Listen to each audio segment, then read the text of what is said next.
Hey, Lee Robinson here from American Sentinel K9. Thank you for tuning in. Many of you know I'm a scientist, so I use this principle quite a bit, and I'll discuss it in just a second. But the purpose of this video is to discuss that a chain is only as strong as its weakest link. And if you look here, you'll see that I've put a notch in this chain with a pair of bolt cutters on both sides. And the reason I did this was to make a weak link. Now, when you do a hip x-ray check, you're checking for something like this.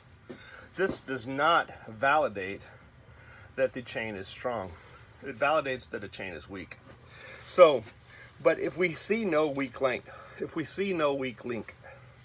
does not mean the chain is good. Just because a dog passes a hip x-ray test, which we do hip x-ray tests, but just because a dog passes a hip x-ray test does not mean the dog is good. We also have to test other components of this chain. What about the welds, where every link is welded? The only way to check that is with a load-bearing test. Now, 1,000 pounds is 1,000 pounds, right? Well, not necessarily, because if you have 1,000 pounds of cotton versus 1,000 pounds of steel, 1,000 pounds of steel can do a load-bearing test. 1,000 pounds of cotton can do a load-bearing test. But what if you're going to do a snatch test, an impact test? The cotton's going to have a lot of give. So it doesn't test the chain quite as well. And you need to think, how are you actually going to use your canine? Is it going to be expected to conduct electricity like a chain? Let's say, obviously, generally not. But if this chain was expected to do that, notice it's very rusty. It may have problems in one link to the next link to cause an electricity to flow. So the best way to test a chain is to test it how it's going to be used. And this is what we do here with American Sentinel K9 and our dogs. We test our dogs to be family companion guardians. Excuse me for talking fast, I'm on a limited amount of time.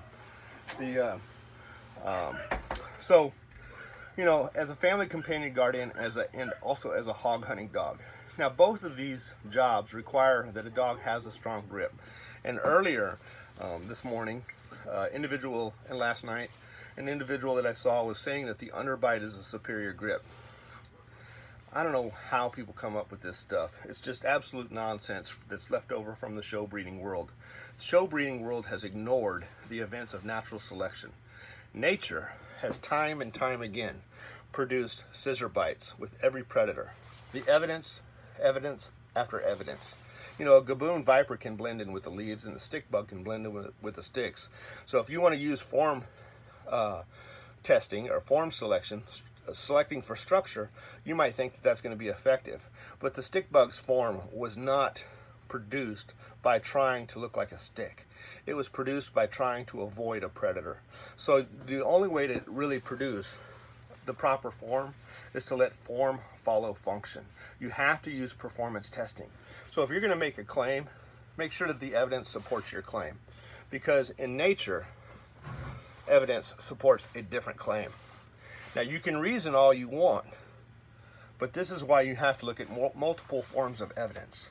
When you look at multiple forms of evidence, you will, generally speaking, find the truth on evidence-based reasoning. Anyway, Lee Robinson at American Sentinel K9. Have a blessed day.